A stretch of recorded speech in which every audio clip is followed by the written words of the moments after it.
നാരായണ നാരായണ നാരായണ നാരായണ നാരായണ നാരായണ നാരായണ നാരായണ നാരായണ നാരായണ നാരായണ നാരായണ നാരായണ നാരായണ. ഓം നമോ ഭഗവതേ വാസുദേവായ. ഓം നമോ ഭഗവതേ വാസുദേവായ. ഓം നമോ ഭഗവതേ വാസുദേവായ. ഓം നമോ ഭഗവതേ വാസുദേവായ. സദാശിവസമാരംഭാം ശങ്കരാചാര്യമധ്യമാം അസ്മദാചാര്യപര്യന്താം വന്ദേ ഗുരുപരമ്പരാം. ശ്രീകൃഷ്ണ ഗോവിന്ദ ഹരേ മുരാരേ. ഹേ നാഥ നാരായണ വാസുദേവ.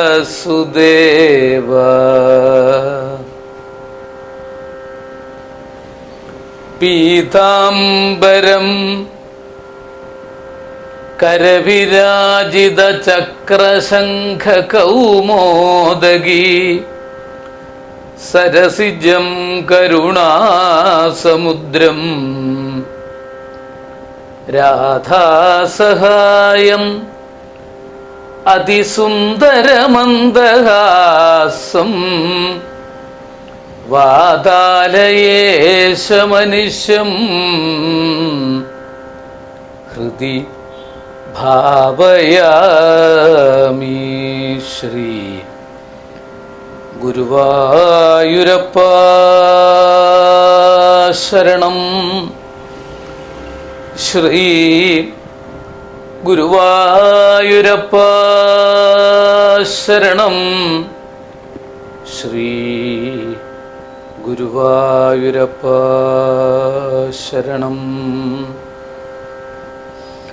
ഹേ കൃഷ്ണ കരുണാ സിന്ധോ ദീനബന്ധോ ജഗൽപദേ ഗോപേശ ഗോപികാകാന്ത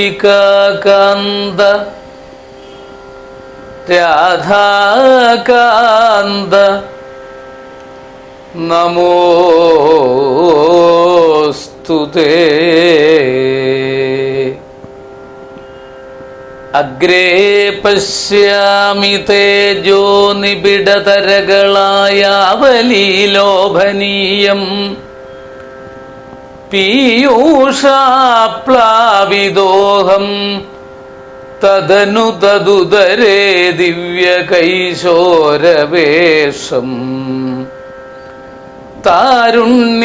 താരുണ്യാരംഭരമ്യം പരമസുഖരസാസ്വാദ രോമാഞ്ചിതാംഗൈഃ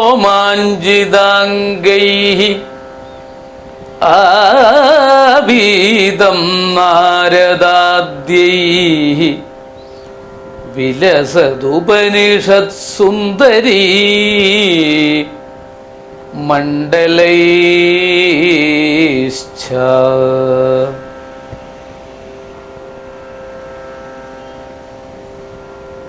ഹരേ രാമ ഹരേ രാമ രാമ രാമ ഹരേ ഹരേ. ഹരേ കൃഷ്ണ ഹരേ കൃഷ്ണ കൃഷ്ണ കൃഷ്ണ ഹരേ ഹരേ. ഹരേ രാമ ഹരേ രാമ രാമ രാമ ഹരേ ഹരേ. ഹരേ കൃഷ്ണ ഹരേ കൃഷ്ണ കൃഷ്ണ കൃഷ്ണ ഹരേ ഹരേ. ഹരേ രാമ ഹരേ രാമ രാമ രാമ ഹരേ ഹരേ. ഹരേ കൃഷ്ണ ഹരേ കൃഷ്ണ കൃഷ്ണ കൃഷ്ണ ഹരേ ഹരേ.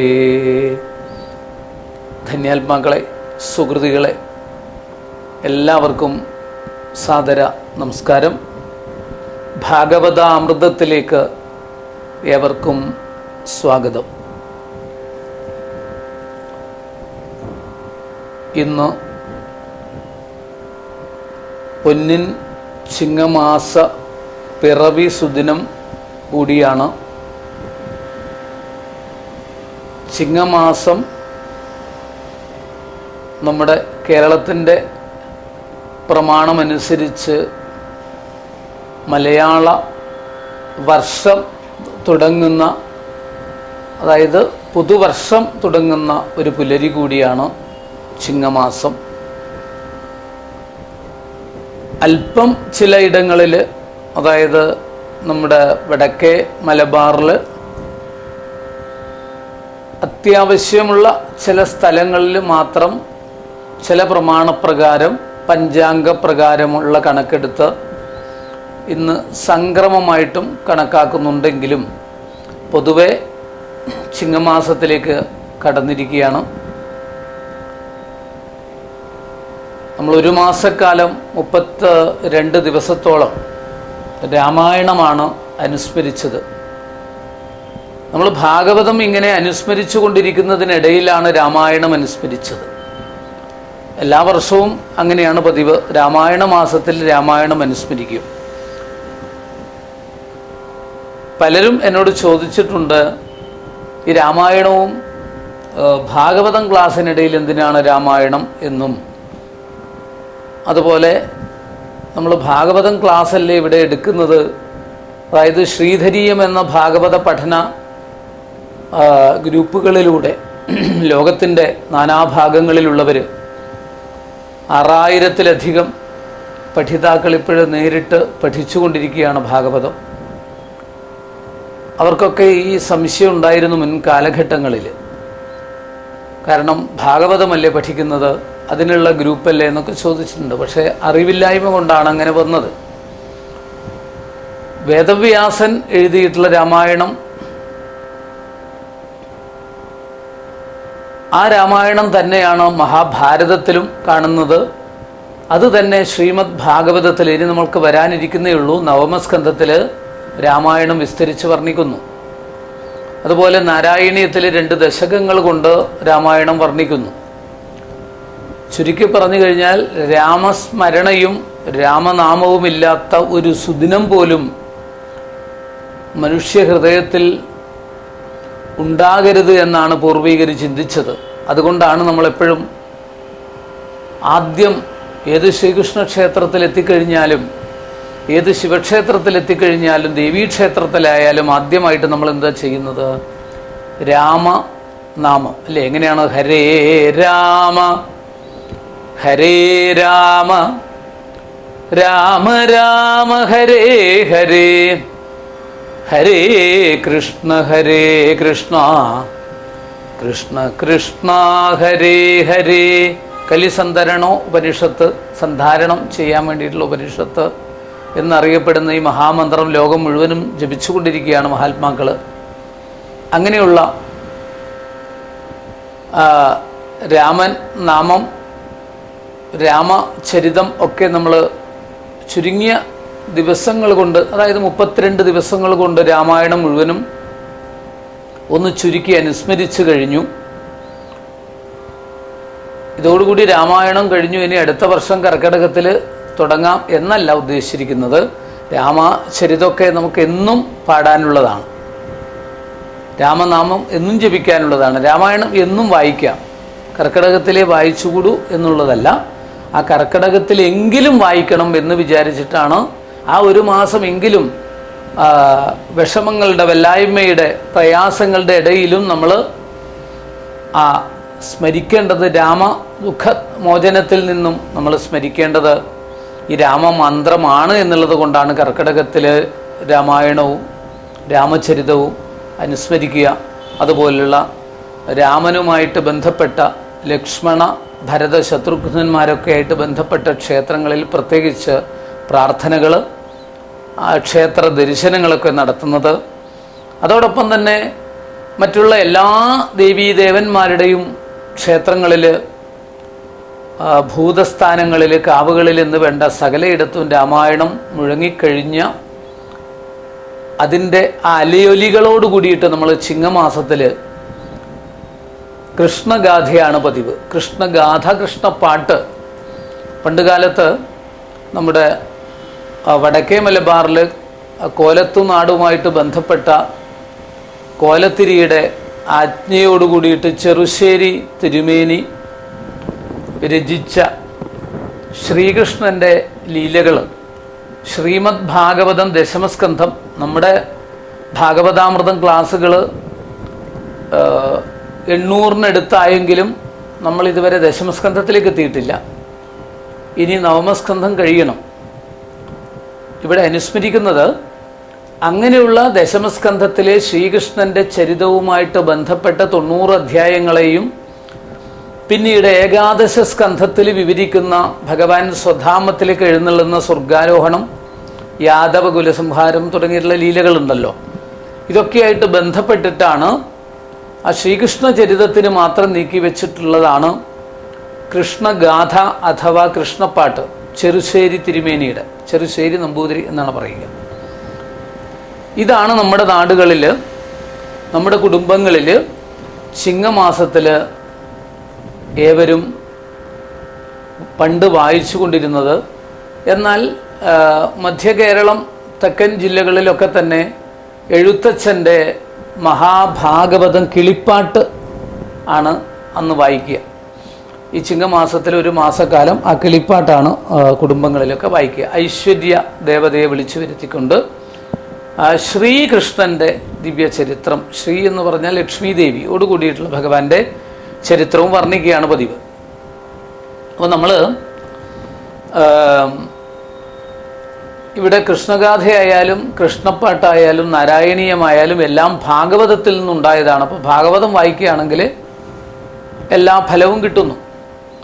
പക്ഷെ പണ്ടുള്ളവർക്ക് സംസ്കൃതം വേണ്ടതുപോലെ എല്ലാവർക്കും അറിയാത്തത് കൊണ്ട് സാധാരണക്കാർ കിളിപ്പാട്ട് അല്ലെങ്കിൽ കൃഷ്ണഗാഥയൊക്കെ വായിക്കും. ഭാഗവതം അറിയുന്നവർ ഭാഗവതം വായിക്കും. ചിങ്ങമാസത്തിൽ അങ്ങനെ ഒരു വിശേഷം. പിന്നീട്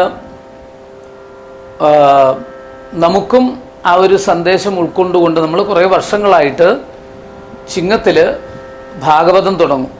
കുറേ വർഷങ്ങൾക്ക് മുമ്പായിട്ട് ഇതിലൂടെ, ഈ സിറ്റി ചാനലിലൂടെ നമ്മൾ രാമായണം ഇതുപോലെ പോയതിന് ശേഷം പിറ്റേ ദിവസം മുതൽ കൃഷ്ണായനമാണ് പോയത്. കൃഷ്ണായനം എന്ന് പറഞ്ഞാൽ കൃഷ്ണനുമായിട്ട് ബന്ധപ്പെട്ട ആ ചരിതങ്ങളാണ് വായിച്ചത്. അങ്ങനെയാണ് ഭാഗവത വ്യാഖ്യാനം നമ്മൾ ഇവിടെ ആരംഭിച്ചത്. കുറേ വർഷങ്ങളായിട്ട് ദിവസേന എന്നോണം ഭാഗവത വ്യാഖ്യാനം ഭാഗവതാമൃതമായിട്ട് ഓരോ ജനത്തിൻ്റെയും ഹൃദയത്തിൽ നിന്ന് ഹൃദയത്തിലേക്ക് എന്നതുപോലെ പകർന്നു കൊടുത്തുകൊണ്ടിരിക്കുകയാണ്. ഓരോ കുടുംബത്തിലും ഇത് ഈ മാധ്യമത്തിലൂടെ കിട്ടുന്നു എന്നുള്ളത് ജന്മാന്തര സുഹൃതമാണ്. അതും 2 നേരം വെച്ച്, രാവിലെ 6 മണിക്കും വൈകുന്നേരം 6 മണിക്കും. ഈ തിരക്ക് പിടിച്ച വ്യവഹാരങ്ങളിൽ പെട്ട ദുഃഖഭൂയിഷ്ടമായ നിത്യജീവിതത്തിൽ ആഴ്ന്നുകൊണ്ടിരിക്കുന്ന നമുക്ക് ശ്രീകൃഷ്ണ ചരിതം ഏറ്റവും ശ്രേഷ്ഠമാണ്. കാർവർണ്ണനുണ്ണിതൻ ദിവ്യ ചരിതാമൃതം കൽമഷാപകം ജന്മസാഫല്യമേകീടാൻ ഈ മട്ടൊന്നില്ല മന്നിതിൽ. ഭഗവാന്റെ ചരിത്രം നമ്മൾ പറഞ്ഞു. അഘമകലും അഖില ജഗദധിപതി കഥാമൃതം ആജീവനാന്തം മുഷിച്ചിലുണ്ടായി വരാ. എത്ര കേട്ടാലും മതിയാകാത്തതാണ് ഭഗവാന്റെ കഥകൾ, കീർത്തനങ്ങൾ, നാമങ്ങളൊക്കെ തന്നെ. പരീക്ഷിത്ത് മഹാരാജാവ് 7-ാം ദിവസം തക്ഷകൻ കടിച്ചു മരിക്കാൻ ഇടവരട്ടെ എന്നുള്ള ശാപമേറ്റെടുത്തിട്ട് ആ ശാപത്തിൽ നിന്നുള്ള മോചനമായിട്ടാണ് ശ്രീമദ് ഭാഗവതം പുറത്തേക്ക് വന്നത്. മറ്റൊരു അർത്ഥത്തിൽ പറഞ്ഞു കഴിഞ്ഞാൽ രാമായണം എന്തായിരുന്നു എന്ന് പറഞ്ഞിട്ടുണ്ട്. ഇണപ്പക്ഷികളിൽ ഒന്നിനെ വേടൻ അമ്പെയ്തപ്പോഴുണ്ടായ ദുഃഖം, ശോകം, ആരുടെ? വാൽമീകി മഹർഷിയുടെ ശോകത്തിൽ നിന്നാണ് ഒരു ശ്ലോകമുണ്ടായത്. അതാണ് പിന്നീട് ശ്ലോകം ആയിട്ട് അനേകം ശ്ലോകങ്ങളായിട്ട് പുറത്തേക്ക് വന്നു, ആദികാവ്യമായിട്ട്. എന്തിനു വേണ്ടിയിട്ട്? ലോകത്തിൻ്റെ ശോകത്തെ തീർക്കാൻ, ലോകത്തിൻ്റെ ദുഃഖത്തെ തീർക്കാൻ. അതിനു വേണ്ടിയിട്ടാണ് ഋഷീശ്വരന്മാർ പരിശ്രമിച്ചത്. ഭഗവത്ഗീത 700 ശ്ലോകങ്ങളുള്ള ഭഗവത്ഗീത യുദ്ധക്കളത്തിൽ വെച്ച് തളർന്നു വീഴുന്ന അർജുനൻ്റെ ആ ദുഃഖാവസ്ഥയിൽ നിന്നാണ് ഉണ്ടായിട്ടുള്ളത്. അതുപോലെ ശ്രീമദ് ഭാഗവതം വ്യാസന്റെ വിഷാദത്തിൽ നിന്നാണ് ഉണ്ടായിട്ടുള്ളത്. വ്യാസവിഷാദത്തിൽ നിന്ന് വ്യാസന് വളരെയധികം ദുഃഖമുണ്ടായി. ആ ദുഃഖത്തിലാണ് നാരദ മഹർഷി ഉപദേശിച്ച് ഭാഗവതം രചിക്കാൻ വേദവ്യാസൻ തയ്യാറായത്. മറ്റൊരർത്ഥത്തിൽ പറഞ്ഞാൽ ഭാഗവതത്തിലെ കഥ തന്നെ സൂചിപ്പിക്കുന്നത് പരീക്ഷിത്ത് മഹാരാജാവിനെ 7-ാം ദിവസം തക്ഷകൻ കടിച്ചു മരിക്കാൻ ഇടവരട്ടെ എന്നുള്ള ശാപമേറ്റെടുത്ത് എല്ലാം ഉപേക്ഷിച്ച അവസ്ഥയിലാണ് എന്ത് ചെയ്തത്? പരീക്ഷിത്ത് ഗംഗാതീരത്ത് ചെന്നു, പ്രായോപവേശം ചെയ്തു. അവിടെയാണ് ശുകബ്രഹ്മർഷി വ്യാസപുത്രൻ ശ്രീമദ് ഭാഗവതം ഉപദേശിച്ചു കൊടുത്തത്. അങ്ങനെയുള്ള ഭാഗവതം ഭക്തി ഉണ്ടാക്കാൻ ഏറ്റവും ശ്രേഷ്ഠമാണ്. ഭക്തി കൊണ്ടാണ് ഭാഗവതത്തെ അറിയേണ്ടത്. ഭക്തിയാ ഭാഗവതം ജ്ഞേയം ഭക്തിയാ യുക്തിയാച്ച ഭാരതം. ഭക്തി കൊണ്ടും യുക്തി കൊണ്ടും ഭാരതത്തെ അറിയണം. ഭക്തി കൊണ്ട് മാത്രം ഭാഗവതത്തെ അറിയണം. ഭക്തിയാ യുക്തിയാ വിഭക്തിയാച്ച ജ്ഞേയം രാമായണം സ്മൃതം.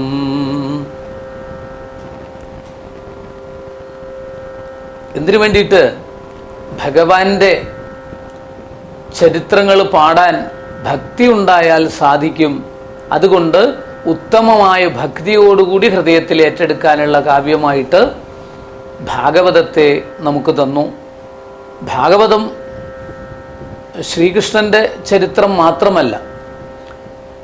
നമ്മുടെ ഒരു കാലത്ത് നേരത്തെ സൂചിപ്പിച്ചതുപോലെ കൃഷ്ണഗാഥ പാരായണം ചെയ്യുന്ന സമയത്ത് കൃഷ്ണന്റെ ചരിത്രമാണ്, അവതാരം മുതലുള്ള ചരിത്രം മാത്രമാണ് പറയുന്നത്.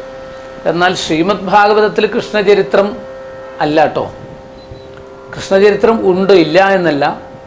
1-ാമത്തെ സ്കന്ധത്തിൽ കൃഷ്ണചരിത്രം ഉണ്ടാകും. പിന്നീട് പല പല കഥകളാണ് ഭാഗവതത്തിലൂടെ പറഞ്ഞു വന്നത്. അതുകൊണ്ട് തന്നെ നമ്മൾ എവിടെ വെച്ചാണോ ഈശ്വര കഥകൾ പാടുന്നത്, എവിടെ വെച്ചാണോ നമ്മൾ കേൾക്കുന്നത്, എവിടെ വെച്ചാണോ ചൊല്ലുന്നത്, ചൊല്ലിക്കൊടുക്കുന്നത്, കേൾപ്പിക്കുന്നത്, അതൊരു പുണ്യസങ്കേതമായിട്ട് വരുന്നു.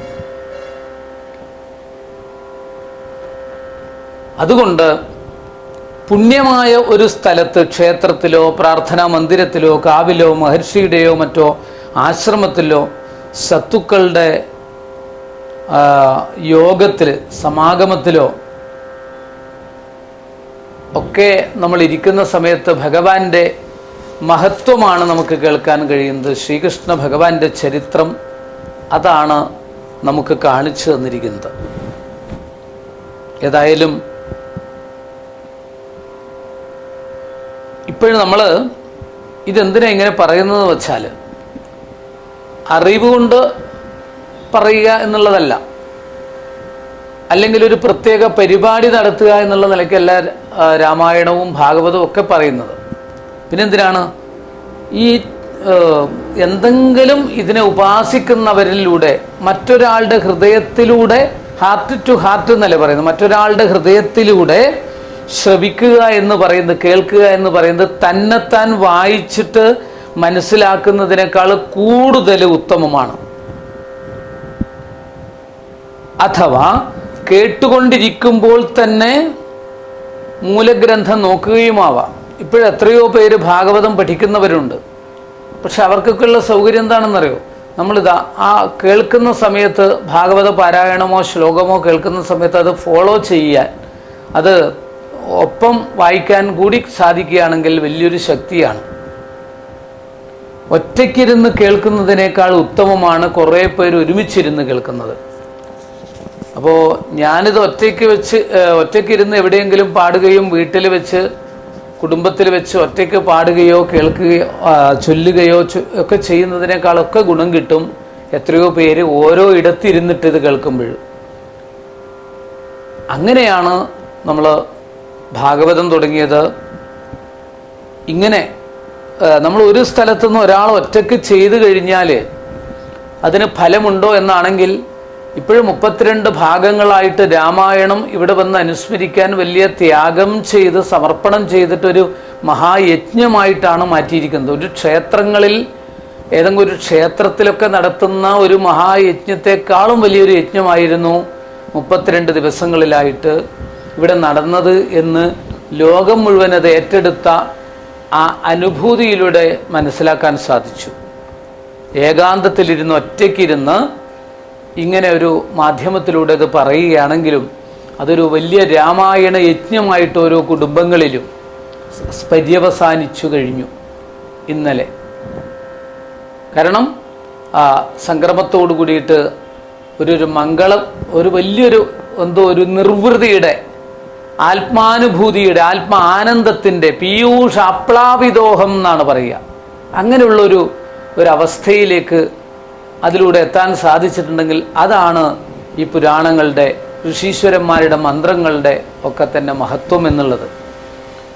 നമ്മളിവിടെ ഈ വളരെ ലളിതമായിട്ട് ഈ ഒരു ചാനലിലൂടെ ആണെങ്കിൽ മറ്റുള്ള പല പല ക്ഷേത്രങ്ങളിലും ഇത്തരം കാര്യങ്ങളൊന്നും നിരന്തരമായിട്ട് നടന്നിട്ടില്ല. ഞാൻ അന്വേഷിച്ചപ്പോൾ കുറച്ച് പാരായണങ്ങൾ മാത്രമേ നടന്നിട്ടുള്ളൂ. അപ്പോൾ ഇത്രയും കൃത്യനിഷ്ഠയോട് കൂടിയിട്ട് ചെയ്യാൻ സാധിച്ചു എന്നുള്ളതിൽ ധന്യരാണ് ഇതിൻ്റെ പിന്നിലുള്ള പ്രവർത്തകർ. അതുപോലെ തന്നെ അത് നടത്താൻ സാധിച്ചതിൽ ഈ ഉള്ളവനും കൃതാർത്ഥനാണ്, ധന്യനാണ്. പക്ഷേ ഇത് തന്നെ നമ്മുടെ മലയാളികൾ എവിടെയൊക്കെയുണ്ടോ അവിടെയൊക്കെ തന്നെ രാമായണം പല പല ക്ഷേത്രങ്ങളിലും ഇതുപോലെ വയ്ക്കുകയും കേൾക്കുകയും ചെയ്തപ്പോൾ ഓരോ ഇടത്തും ഈ സന്ദേശം എത്തിക്കാൻ നമുക്ക് സാധിച്ചു എന്നുള്ളത് വലിയൊരു ധന്യമായ അവസ്ഥയാണ്. അപ്പോൾ ഒരു മൂലയിലിരുന്ന് ഇത് ചെയ്തു കഴിഞ്ഞാലും അതിൻ്റെ ഫലം മറ്റു പലയിടത്തും ഉണ്ടാകും. യജ്ഞങ്ങളും യാഗങ്ങളും ഒക്കെ അങ്ങനെയാണ് ഭാഗവത സപ്താഹ യജ്ഞത്തിൻ്റെയൊക്കെ ഫലം എന്ന് പറയുന്നത്. ഇപ്പോൾ നമ്മൾ ഒരു കൊച്ചുകുട്ടി, കുറച്ച് പേരൊക്കെ ഉണ്ട് ഇവിടെ, കുടുംബക്കാരും ബന്ധുക്കളും കുറേ പേര് അവിടെ ഇങ്ങനെ ഒരു വീട്ടിലിരിക്കുകയാണ്. അപ്പോൾ അവിടെ നിന്ന് ഒരു കൊച്ചു കുട്ടി അതിമനോഹരമായിട്ട് മന്ദസ്മിതം പൊഴിക്കുന്നു, പുഞ്ചിരിക്കുന്ന സമയത്ത് അവിടെയുള്ള ആൾക്കാരിലൊക്കെ പുഞ്ചിരി വിടരുന്നു. ഈ ഗുരുവായൂരിൽ പോകുന്ന ഒരു വിശ്വാസിയെ സംബന്ധിച്ച് പറയുകയാണെങ്കിൽ 2 കൈയിലും വെണ്ണയെടുത്ത് അരയിൽ തിരികെ ഓടക്കുഴലുമായിട്ട് പുഞ്ചിരിച്ചു കൊണ്ടിരിക്കുന്ന ഒരു കൃഷ്ണ വിഗ്രഹം, അത് ആരുടെയും അടുത്തേക്ക് വരുന്നില്ല, നമ്മൾ അങ്ങോട്ട് പോവുകയാണ്. എത്രയോ പേര് ക്യൂ നിന്നു കാണാൻ വേണ്ടിയിട്ട് വരുന്നു. എല്ലാവരും മുന്നിലൂടെ തൊഴുതു പോകുന്നു, ഒരു നോക്ക് കണ്ടിട്ട് പോകുന്നു. പക്ഷേ ആ കുട്ടിയുടെ ഭാവത്തിൽ ഭഗവാൻ ഉണ്ണിക്കണ്ണൻ അവിടെ ഇരുന്ന് പുഞ്ചിരിക്കുന്ന സമയത്ത്, നമ്മളൊന്ന് കാണുന്ന സമയത്ത് പുറത്തേക്ക് ഇറങ്ങുമ്പോൾ നമ്മൾ എത്രയോ ദുഃഖം സഹിച്ചിട്ടാണെങ്കിലും അതൊരു നിർവൃതി, അതൊരു ആനന്ദം, അത് മതി നമുക്ക് എത്രയോ ദിവസങ്ങളോളം നമ്മുടെ ഹൃദയത്തെയും മനസ്സിനെയും പരിശുദ്ധമാക്കാൻ എന്ന് ചിന്തിക്കുന്ന ഭക്തജനങ്ങളുടെ ഒരു കൂട്ടായ്മയാണ് ഭാഗവതത്തിലുമുള്ളത്. അതുകൊണ്ടാണ് പറഞ്ഞത്, ദൈവഭക്തി നിറഞ്ഞ ഒരാളുടെ വാക്കുകൾ അവ ശ്രദ്ധിക്കുന്നവരുടെ ഹൃദയങ്ങളെ ഭക്തി ഭരിതമാക്കും. അത്തരം മഹത്തുക്കളുടെ സംഘത്തിൽ നിന്നുണ്ടാകുന്ന, സംസർഗത്തിൽ നിന്നുണ്ടാകുന്ന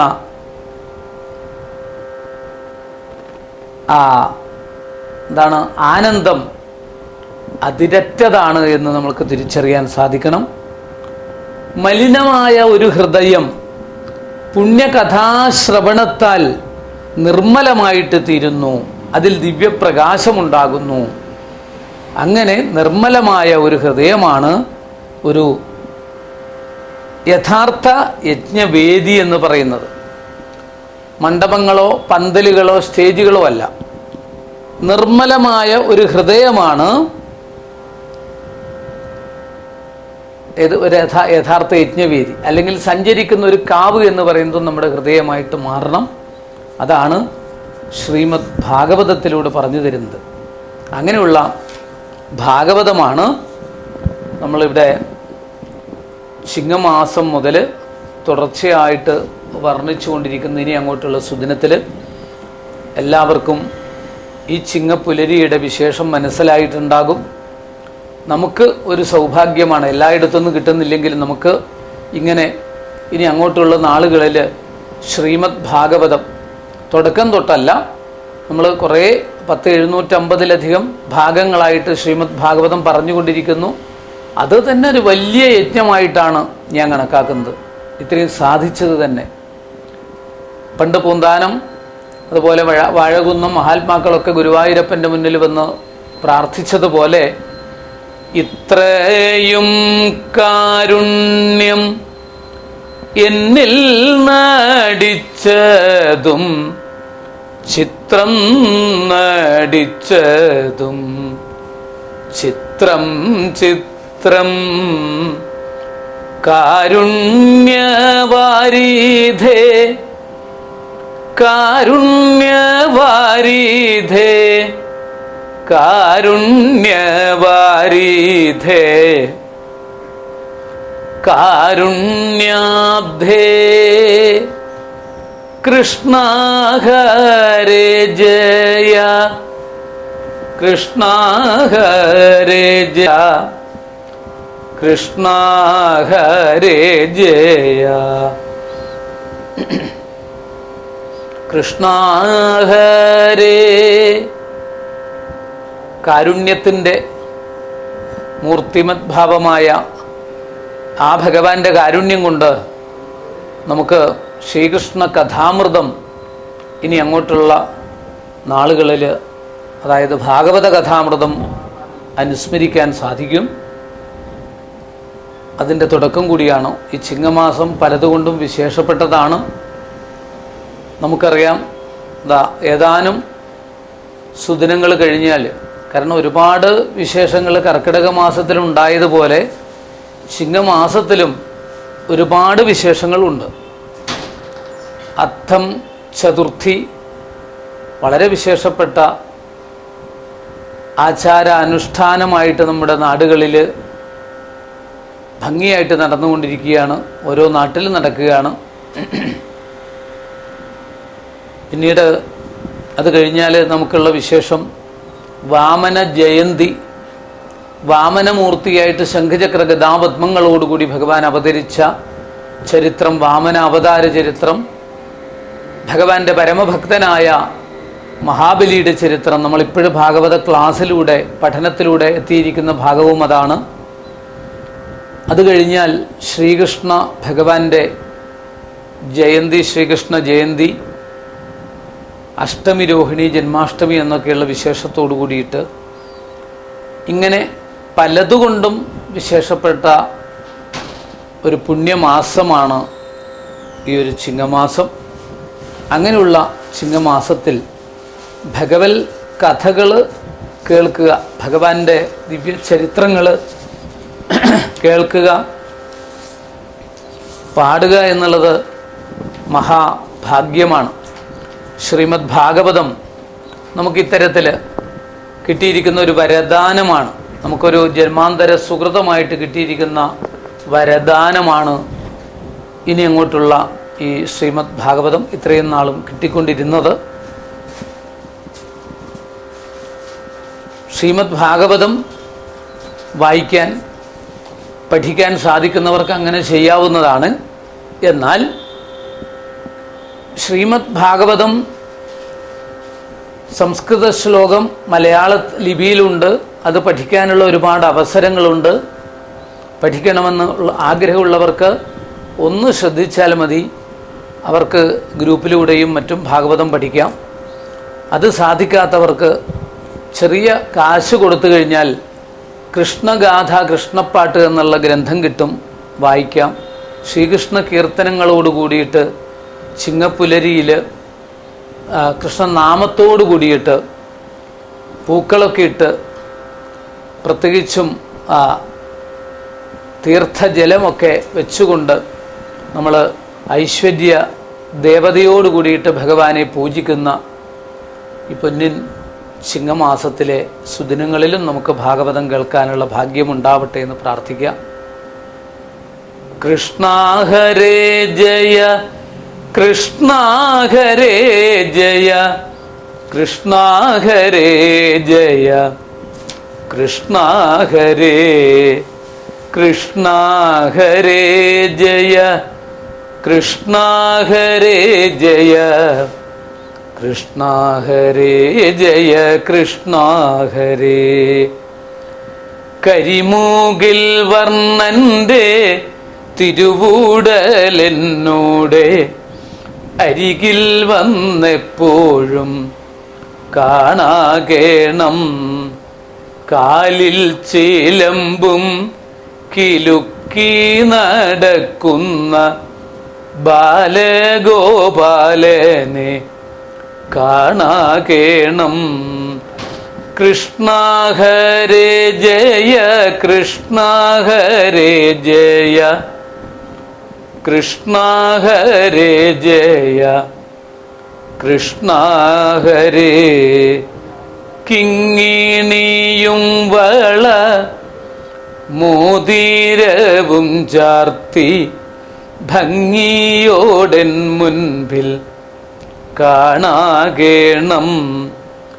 കീർത്തിയേറിടും ഗുരുവായൂർ വാഴുന്ന ആർത്തിഹരൻ തന്നെ കാണാകേണം. കൃഷ്ണ ഹരേ ജയ, കൃഷ്ണ ഹരേ ജയ, കൃഷ്ണ ഹരേ ജയ, കൃഷ്ണ ഹരേ. കുഞ്ഞിക്കൈ രണ്ടിലും വെണ്ണ കൊടുത്തമ്മ രഞ്ജിപ്പിക്കുന്നതും കാണാകേണം. കൂത്താടിടും പശുക്കുട്ടികളുമായി ഒത്തുകളിപ്പതും കാണാകേണം. കെട്ടിയിട്ടിടും ഊരലും വലിച്ചങ്ങു മുട്ടുകുത്തുന്നതും കാണാകേണം. കേകികളെ പോലെ നൃത്തമാടിയിടുന്ന കേശവ പൈതലെ കാണാകേണം. കൃഷ്ണ ഹരേ ജയ, കൃഷ്ണ ഹരേ ജയ, കൃഷ്ണ ഹരേ ജയ, കൃഷ്ണ ഹരേ. കൈകളിൽ ചന്ദ്രനെ മെല്ലെ വരുത്തിയ ലോകൈകനാഥനെ കാണാകേണം. കൊഞ്ചിക്കൊണ്ടോരോരോ വാക്കരുളിടുന്ന ചഞ്ചല നേത്രനെ കാണാകേണം. കൃഷ്ണ ഹരേ ജയ, കൃഷ്ണ ഹരേ ജയ, കൃഷ്ണ ഹരേ ജയ, കൃഷ്ണ ഹരേ. കോലും കൂഴലുമെടുത്തു വനത്തിൽ പോയി കാലിമേക്കുന്നതും കാണാകേണം. കൗതുകമേറുന്നോരുണ്ണി ശ്രീകൃഷ്ണന്റെ ചേതോഹര രൂപം കാണാകേണം. കൃഷ്ണ ഹരേ ജയ, കൃഷ്ണ ഹരേ ജയ, കൃഷ്ണ ഹരേ ജയ, കൃഷ്ണ ഹരേ. കംസ സഹോദരി തന്നിൽ പിറന്നൊരു വാസുദേവൻ തന്നെ കാണാകേണം. കണ്ണന്റെ ലീലകളോരോന്നും വെവ്വേറെ എണ്ണി എണ്ണി കണ്ണിൽ കാണാകേണം. കൃഷ്ണ ഹരേ ജയ കൃഷ്ണ ഹരേ ജയ കൃഷ്ണ ഹരേ ജയ കൃഷ്ണ ഹരേ. സ്വസ്തി പ്രജാഭ്യ പരിപാലയന്താം ന്യായേണ മാർഗേണ മഹിം മഹീശാഃ ഗോബ്രാഹ്മണേഭ്യഃ ശുഭമസ്തു നിത്യം. ലോകാഃ സമസ്താഃ സുഖിനോ ഭവന്തു. കായേന വാചാ മനസേന്ദ്രിയൈർവാ ബുദ്ധ്യാത്മനാ വാ പ്രകൃതേ സ്വഭാവാൽ കരോമി യദ്യൽ സകലം പരസ്മൈ നാരായണായേതി സമർപ്പയാമി. ഹരേ രാമ